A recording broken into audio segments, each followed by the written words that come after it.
Alors, je m'appelle Valérie Safarian, je suis né à Bruxelles en 1980. Je suis papa de 3 enfants.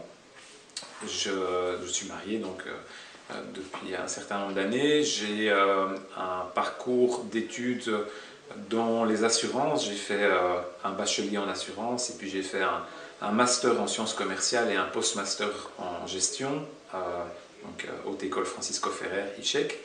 Et puis j'ai directement été travailler dans le secteur de l'assurance. Je n'ai pas été très original puisque mon père était déjà actif dans ce secteur. Et comment dirais-je, ça fait depuis maintenant 18 ans que je travaille dans cette industrie. Alors avec peut-être un parcours un peu atypique, c'est que j'ai fait une mission de 3 ans en Afrique dans le cadre de ce secteur-là. Donc je me suis expatrié de 2014 à 2017 en République démocratique du Congo, où j'ai ouvert une société pour le compte d'une boîte belge. Et depuis 2017, je suis de retour en Belgique dans ma propre structure. Et dans cette structure, nous avons également investi en Afrique dans des structures d'assurance, donc à nos propres comptes, j'ai envie de dire, moi et mes associés. Et je pense que ça peut avoir un lien aussi avec les origines, puisque bon, forcément on est assez ouvert sur ce qui se passe ailleurs, tout en ayant un attachement ici. Et donc je dirais que professionnellement, je voyage à raison d'une semaine par mois en Afrique à l'étranger. Ça peut aller de l'Égypte en passant par la Guinée, le Congo et d'autres pays. Ce qui nous amène à discuter aujourd'hui, c'est effectivement le parcours très particulier de mon grand-père, qui lui est né en 1900, Touron, en Iran, qu'on appelait à l'époque la Perse, qui est originaire du nord de l'Iran, une région qui s'appelait à l'époque Rezaïe, qui s'appelle aujourd'hui Oromiyeh, qui est une région qu'on appelle l'Azerbaïdjan iranien, donc le nord de l'Iran, et qui avait des frontières très poreuses entre la Russie et l'Iran de l'époque. Donc voilà, avec forcément probablement des membres de sa famille qui avaient, je dirais, la nationalité russe, d'autres qui avaient la nationalité perse, ce qui fait que mon grand-père parlait couramment le russe, le perse, donc l'iranien, et l'arménien, puisque étant issu de cette communauté arménienne de cette région. Alors,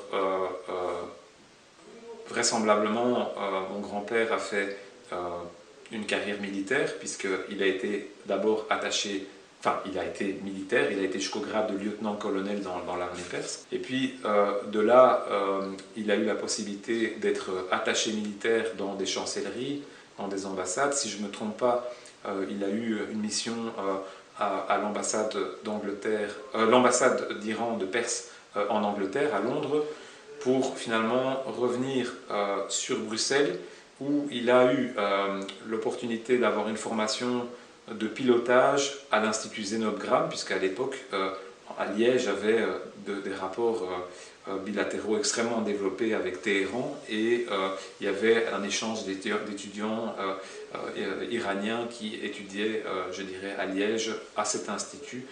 Et donc il est revenu, puis ça lui a plu probablement, il est retourné en Iran, et puis il est revenu s'installer en Belgique. Alors il y a, comment dirais-je, il s'est installé, il a eu 7 enfants, dont mon papa, qui lui est né en Belgique, à Liège de nouveau, et pendant, je dirais, quelques années, il a eu cette fonction d'attaché militaire, et puis il s'est détaché finalement du corps diplomatique, ou en tout cas du corps de fonctionnaire de l'État, pour avoir une carrière d'homme d'affaires dans, si je ne me trompe pas, la distribution de produits chimiques, mais il a gardé la qualité de consul honoraire de Perse, je précise, puisque à l'époque ça ne s'appelait pas encore l'Iran, on est avant Reza Shah Pahlavi, et donc il a je dirais, continué à je dirais, être dans les deux cultures, la culture belge et la culture perse, puisqu'il a accueilli à l'époque la sœur de Faradiba qui est venue faire des études ici. Il a accueilli des tas de personnalités de la dynastie irano-perse de l'époque. Très marrant, c'est que on est très attaché aux Ardennes, puisque vous l'avez compris, mon grand-père y a vécu, il a acheté d'ailleurs un château et puis un deuxième. Il y a quelques similitudes avec quelques régions du nord de l'Iran et du sud de l'Arménie d'ailleurs. C'est assez marrant parce que voilà, il y a des régions un peu plus humides avec des forêts de sapins, voilà, et forcément un peu plus montagneuses que les Ardennes, mais malgré tout il y a des similitudes. Donc ça ne m'étonne pas qu'il ait été attaché à cette région-là particulièrement.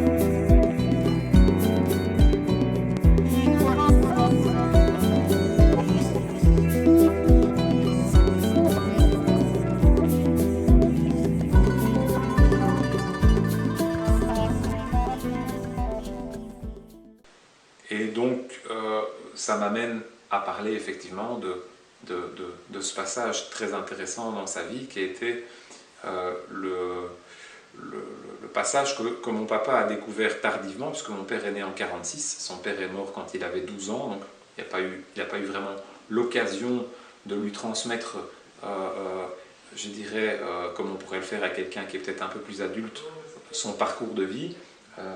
Et donc, mon père, finalement, a découvert dans un livre ce qu'il avait déjà entendu par les voisins et par ses grands frères, par son grand frère et ses grandes sœurs. Il a découvert dans un livre qui a été, je pense, édité dans au milieu des années 90, que mon grand-père avait activement participé au mouvement de résistance contre l'occupant nazi pendant la guerre 40-45. Mon père ayant un ami qui travaille à la RTBF qui s'appelle Hubert Mestré, qui lui a un jour appelé pour lui dire André, tu sais que tu dois absolument acheter un livre qui s'appelle Des larmes et du sang, publié par un auteur qui s'appelle Cheynovitz.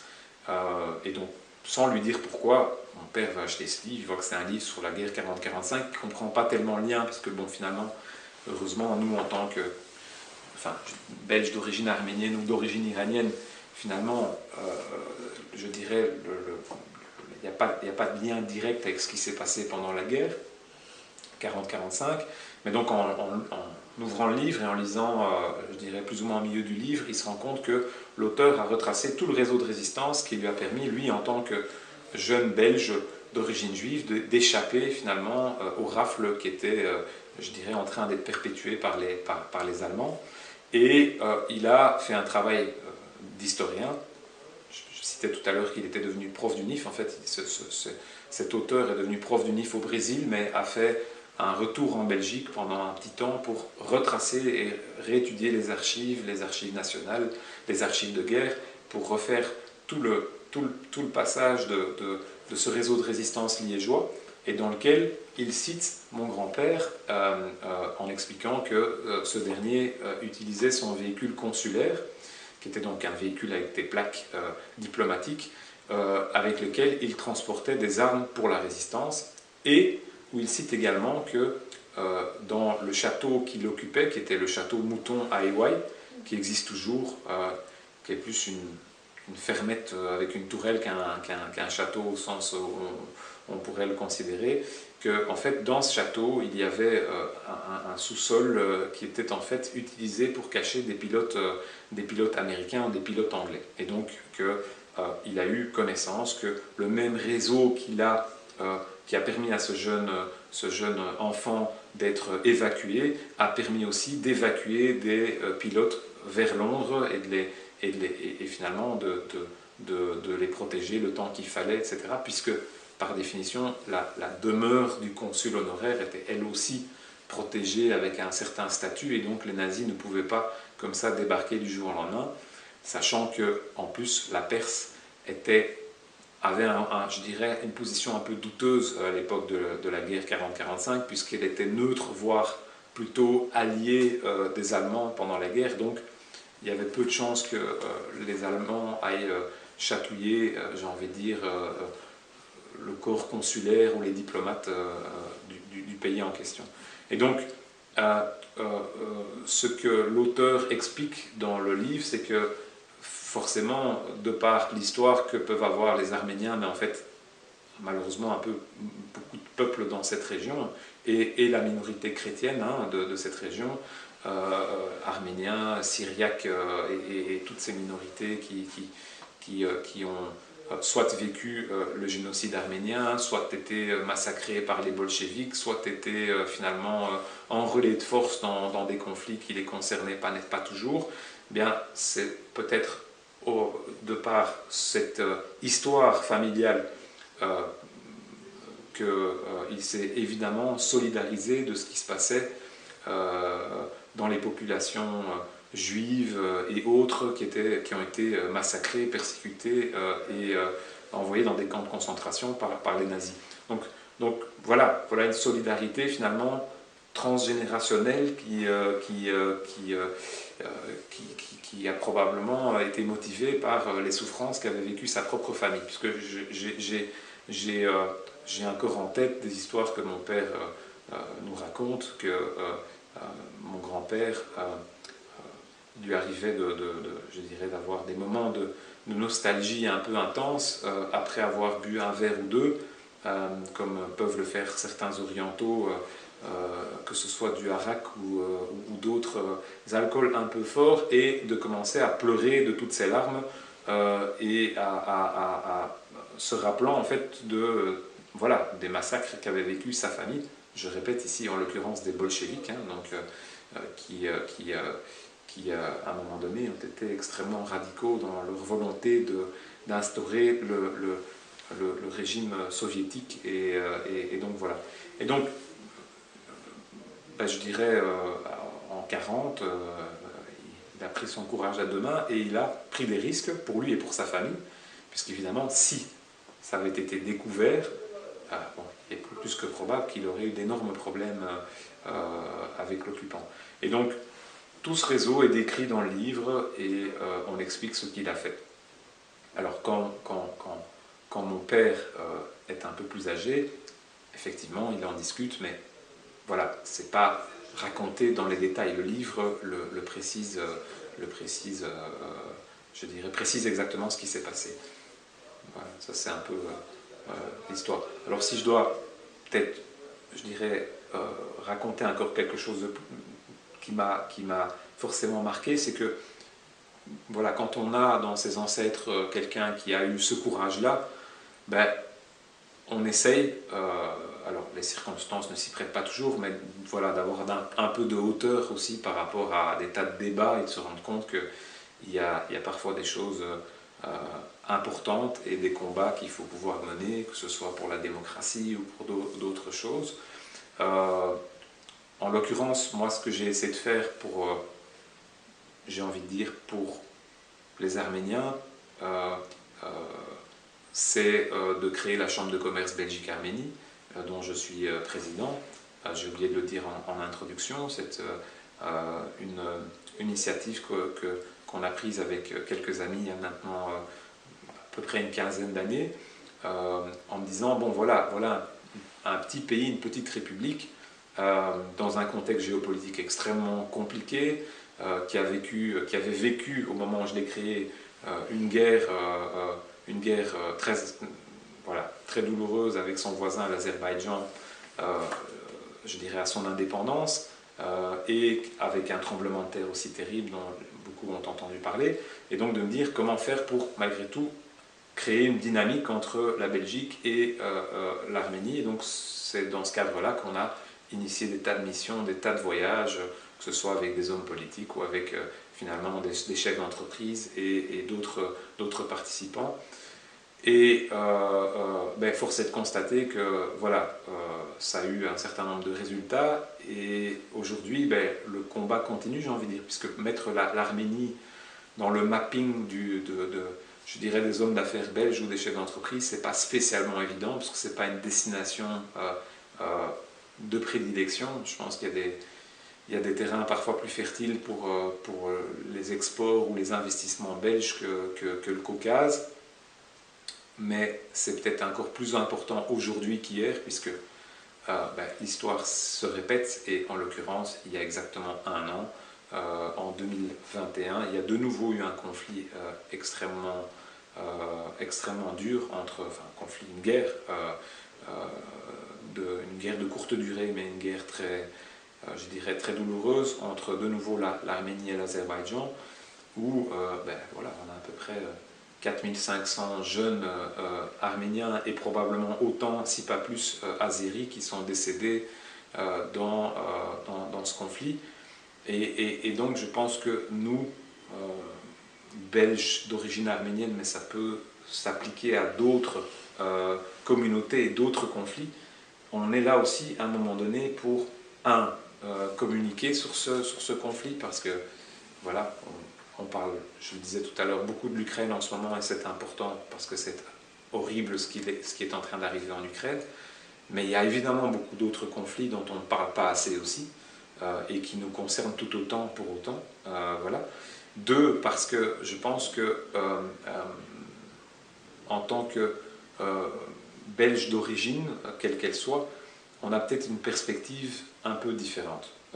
Les orientaux, tels que pouvait l'être mon grand-père et d'autres, vont avoir une réflexion sur un conflit en regardant toujours ce qui s'est passé dans le passé, mais sans véritablement envisager la perspective d'avenir.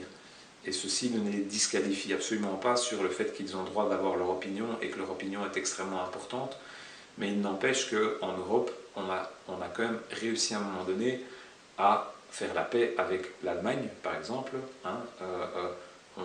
Moi j'étais très jeune, mais c'est quand même des images qu'on voit très souvent, l'image du chancelier Kohl avec Mitterrand, et c'est des images qui aujourd'hui devraient peut-être être plus souvent mises en avant, parce que l'horreur dans laquelle ont été, les relations telles qu'elles ont été entre l'Allemagne particulièrement et le reste de l'Europe ont tellement été horribles que c'est quand même incroyable qu'on en soit arrivé à 30 ans après la guerre, ou 30 ou 40 ans après la guerre, à arriver à se serrer la main et à construire quelque chose ensemble. Je pense que parfois, il faudra, ou plutôt, peut-être pas demain, mais après-demain, donc je parle à plus long terme, il faudra qu'on puisse aussi, si on est arménien, regarder comment construire quelque chose avec les Azéris et avec les Turcs, puisque les Turcs se sont solidarisés des Azéris, et voilà. Et donc, en l'occurrence, aujourd'hui, les Arméniens se retrouvent dans une situation chaotique, puisque isolés complètement, et donc moi j'insiste sur le fait que cette double culture, c'est certainement aussi ce que mon grand-père a voulu, puisqu'il s'est installé ici, et il savait très très bien qu'à terme, ma maman est belge, mon épouse n'est absolument pas d'origine arménienne, et que donc on prendrait peut-être une perspective de recul par rapport à ce qui est en train de se passer, tout en n'oubliant pas, et tout en faisant tout aussi pour être fier de ses origines et les défendre jusqu'au bout. Mais peut-être avec parfois un regard un peu différent de ceux qui y sont sur place finalement. Et donc, je répète, sans disqualifier le regard, mais peut-être en apportant quelque chose d'autre, qui est cette perspective de ce qu'a été la construction de l'Europe, etc., etc. Et donc voilà. Et encore une fois, tout a un lien finalement. Moi, je veux dire, par définition, sachant que ma famille a été massacrée par les bolcheviks, il y avait évidemment en Russie des gens qui s'opposaient à ce régime-là, mais il y a aussi eu beaucoup de gens qui ont été sympathisants de ce régime-là. Et donc, je prends mes distances parfois par rapport à certains Arméniens d'Arménie qui peuvent avoir une vision assez pro-russe de ce qui se passe dans le monde ou sur certains sujets. Parce que par définition, c'est pas nécessairement, je parle du régime russe actuel et je ne parle pas de la culture russe et des intellectuels russes, etc., mais ce n'est pas spécialement un régime qui m'attire, et c'est plutôt, je dirais, pour moi, un régime pour lequel on devrait prendre un peu de recul. Mais la situation géopolitique de l'Arménie n'est pas évidente, etc., etc. De même que pour l'Iran, l'Arménie a, bon gré mal gré, l'obligation d'avoir des relations avec l'Iran, parce que c'est son voisin et parce qu'elle a déjà des frontières fermées avec la Turquie, avec l'Azerbaïdjan. Donc il est évident qu'elle ne peut pas, mais est-ce que pour autant on est en faveur du régime en Iran? Non, absolument pas. Et ceci n'a rien à voir avec le fait que mon grand-père ait été plutôt un fonctionnaire de l'ancien régime. C'est simplement parce que, voilà, force est de constater, enfin, je ne pense pas que la population soit très heureuse dans la situation actuelle de l'Iran, et que donc il faudra réformer à un moment donné ce pays. Il n'y a pas d'autre évolution possible, tout comme la Russie aussi.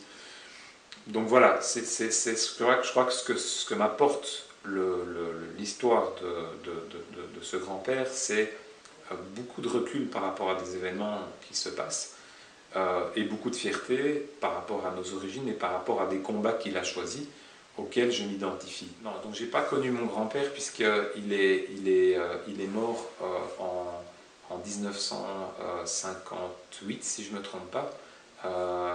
Oui, c'est ça, donc quand mon père avait 12 ans. Donc non seulement je ne l'ai pas connu, mais mon père ne l'a pas connu très longtemps non plus. Mon père était le plus petit, il avait 5 sœurs et un frère. Voilà, une grande famille, comme c'était en l'occurrence le cas en Belgique à cette époque-là, mais aussi dans les familles orientales, comme c'est encore le cas aujourd'hui. Et donc non. Mais je vais être honnête avec vous, c'est quelqu'un qui m'a beaucoup inspiré, et donc je me suis fort renseigné, et donc j'ai l'impression de connaître quand même pas mal de choses à son sujet. J'ai même été aux archives, j'ai même été jusqu'à obtenir voilà, des documents, puisque bon, il y avait toujours des dossiers de la Sûreté de l'État sur les consuls honoraires, sur les agréations, etc. Donc j'ai toutes ces copies de ce dossier qui sont forcément dans des archives, et donc je sais où il est né, je sais le nom de famille de sa mère, voilà, j'ai les adresses, etc. Aujourd'hui, on doit certainement encore avoir de la famille en Iran, ou peut-être ont-ils déménagé, mais on n'a pas encore pu recréer ce lien-là. Alors il existe des initiatives qui sont prises dans plein de diasporas, hein, que ce soit la diaspora libanaise, la diaspora arménienne, la diaspora juive, la diaspora, enfin bref, qui sont des études ADN qui permettent de retracer les liens. Donc ça, on l'a fait aussi. Et donc de temps en temps, je reçois un mail d'une personne qui est, je sais pas, à Buenos Aires ou à Moscou ou à Beyrouth, et qui me dit, tiens, voilà, nous on a fait le test aussi, et visiblement on a un ancêtre commun au 4e degré. Bon bref, j'ai jamais eu l'occasion de rencontrer ces gens-là, mais j'ai quand même toujours l'espoir dans le coin de la tête de me dire, tiens, peut-être qu'un jour on aura vraiment un cousin direct, puisque je sais que mon grand-père avait un frère qui a eu la même fonction que lui, mais en Égypte, donc au Caire, donc qui était soit attaché militaire, soit diplomate d'Iran au Caire dans les années 50-60. Et donc, est-ce qu'ils sont restés au Caire? Est-ce qu'ils sont retournés en Iran? J'ai pas plus d'informations, mais voilà, peut-être qu'un jour il y aura d'autres safarians ou d'autres, que sais-je, qui se feront tester, et on retrouvera des liens avec la famille. Alors, mes enfants, ils sont au courant, ils sont eux aussi ont des origines diverses, puisque mon épouse est belgo-congolaise, donc papa belge et maman congolaise, donc ils ont un quart de sang congolais aussi. Ceci n'a rien à voir avec mon parcours en Afrique, ça date de bien avant en fait. Ça a peut-être facilité le fait qu'on ait envie d'aller y travailler, mais en tout cas, c'était pas écrit. Aujourd'hui, c'est un peu compliqué avec les générations actuelles qui sont, je le dis, parce que moi, c'est un travail que j'ai fait moi-même. C'est pas quelque chose que mon père, enfin, c'est certainement quelque chose que mon père a suscité, mais c'est quelque chose, cette recherche d'identité, c'est quelque chose qui a été spontané chez moi, et qui a été spontané chez pas mal de personnes de ma famille, puisqu'on est de 3e génération en fait. Chez mes enfants, ils sont assez décomplexés par rapport à ça. Alors, je ne sais pas si c'est parce qu'ils ont un papa qui est décomplexé, puisque forcément j'ai été rechercher le meilleur de ce que je trouvais dans la culture arménienne, perse et dans la culture belge, et mon épouse est complètement décomplexée par rapport à tout ça, belgo-congolaise, mais vraiment pas, enfin bref, tout à fait à l'aise, que ce soit ici ou quand on a vécu à Kinshasa, enfin bref. Donc j'ai pas l'impression qu'il y a cette recherche-là. C'est pas que moi j'avais l'impression, j'ai pas été victime de remarques, quoi que ce soit, mais voilà, j'avais quand même toujours cette notion de me dire, je suis quand même pas tout à fait comme mes voisins de classe. Quand je vais chez mes tantes, je ne mange pas la même chose que ce qu'on mange en Belgique. Y a pas, c'est différent, le contact, je dirais la structuration de la famille est différente aussi, qu'on le veuille ou non. Donc je sentais qu'il y avait quelque chose de différent. J'ai l'impression que ma plus grande a aujourd'hui 14 ans, elle va sur ses 15 ans. Ouais, elle m'écoute. Et peut-être que ça viendra plus tard, mais j'ai pas l'impression qu'elle se pose mille et une questions et qu'elle est belge et citoyenne du monde et que voilà, elle passe à travers tout ça. On verra comment sera le petit dernier, mais en tout cas, les deux premières, je pense qu'elles ont un intérêt, mais qu'elles sont décomplexées. C'est ça la nuance que j'apporterai par rapport à moi, c'est-à-dire qu'il n'y a pas de... Voilà, elles vivent avec leur temps, quoi.